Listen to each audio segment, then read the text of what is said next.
இயேசுவின் நாமத்தினாலே உங்களை வாழ்த்தி வரவேற்கிறேன். ஒவ்வொரு நாள் இந்த வீடியோ மூலிமா உங்களை காண்பதில் மிகுந்த சந்தோஷப்படுகிறேன், மகிழ்ச்சி அடைகிறேன்.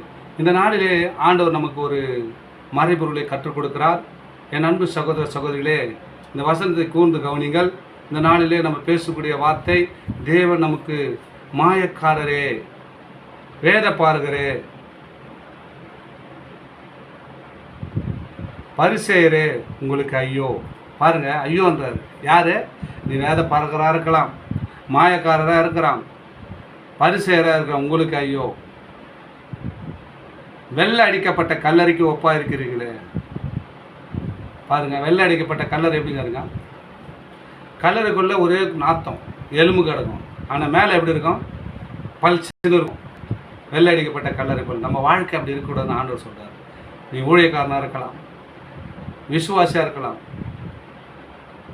மூப்பர்களாக இருக்கலாம், உடன் ஊழியராக இருக்கலாம்.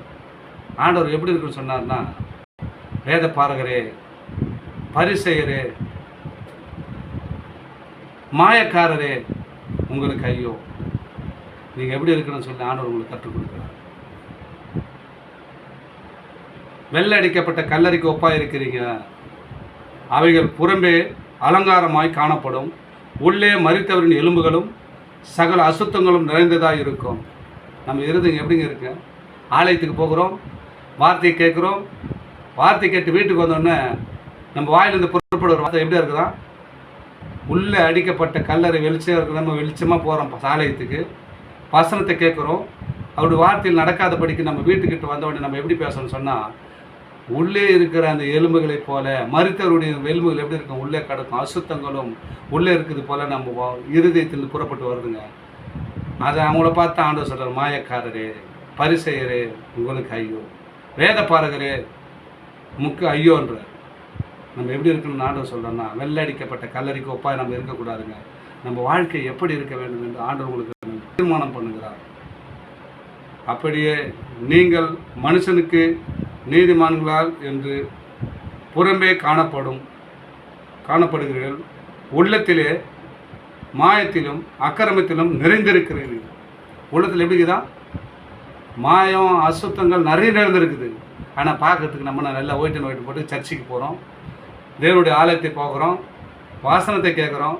ஆனால் அங்கே வந்த உடனே வெள்ளடிக்கப்பட்ட கல்லறை மாதிரி போகிறோம். ஆனால் அங்கேருந்து திரும்பி வந்த உடனே நம்ம இருதயத்தில் எப்படி இருக்குதான்? அசுத்தங்கள், மாயமான வார்த்தைகள், மற்றவங்களை தீர்த்துப்படுத்தக்கூடிய காரியங்கள் நம்ம வாயிலிருந்து புறப்படுது. அப்போ நம்ம எப்படி இருக்கிறோம்? வெள்ளடிக்கப்பட்ட கல்லறைக்கு ஒப்பாக இருக்கிறோம். என் அன்பு சகோதரர்களே, சகோதரிகளே, இந்த வார்த்தை கேட்குற உங்களுடைய வாழ்க்கையில் அப்படி இருந்துச்சுன்னா நீக்கி போடுங்க. தேவனுடைய ஆலயம், தங்கும் ஆலயம் என்று நம்மளை பார்த்து சொல்கிறார். இது நான் தங்கும் ஆலயம் என்று சொல்கிறார். கர்த்தர் தங்கும் ஆலயம் எப்படி இருக்கணும்? அது பரிசுத்தமாக இருக்கணுங்க. நம்ம இருதயம் பரிசுத்தமாக இருக்கணுங்க. நம்மளுடைய வாசம் பண்ணுகிற தேவன் பரிசுத்த தேவன்.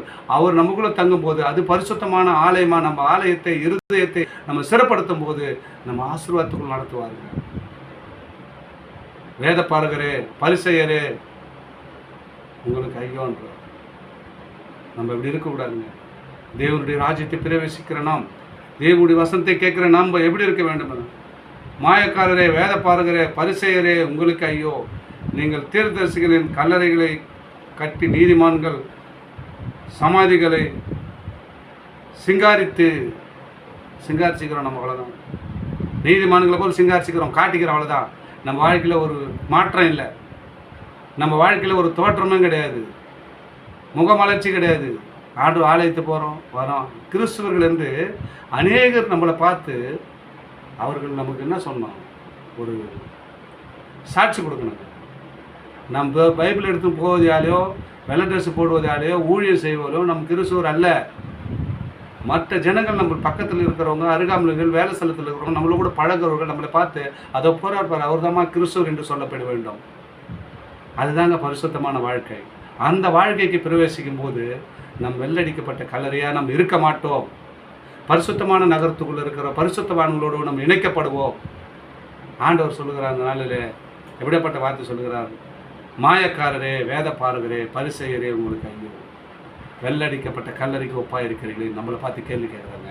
நம்ம மாறுவோம், மாயக்காரராக இருக்காதபடிக்கு வேத பாரக பரிசுத்த பரிசுத்த வாழ்க்கை வாழ வேணும்னு சொன்னால் எல்லாத்த அசுத்தங்களை நீக்கி போடுவோம்.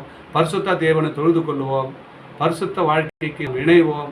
பரலோக சேர கர்த்தர் உதவி செய்வாராக. ஆமென், ஆமென். தொடர்ந்து வீடியோ பாருங்கள். அநேக மறைப்பொருளை கர்த்தர் வெளிப்படுத்தி கொண்டிருக்கிறார். உங்களுடைய வாழ்க்கையிலே அநேக அற்புதங்களை அடையாளம் கர்த்தர் செய்ய வேண்டுமென்றால் இந்த வீடியோவை தொடர்ந்து பார்த்து சப்ஸ்கிரைப் பண்ணுங்கள். உங்களுடைய வாழ்க்கையிலே ஒரு அற்புதத்தை கர்த்தர் செய்ய அவர் வல்லவராக இருக்கிறார். ஆமென். God bless you.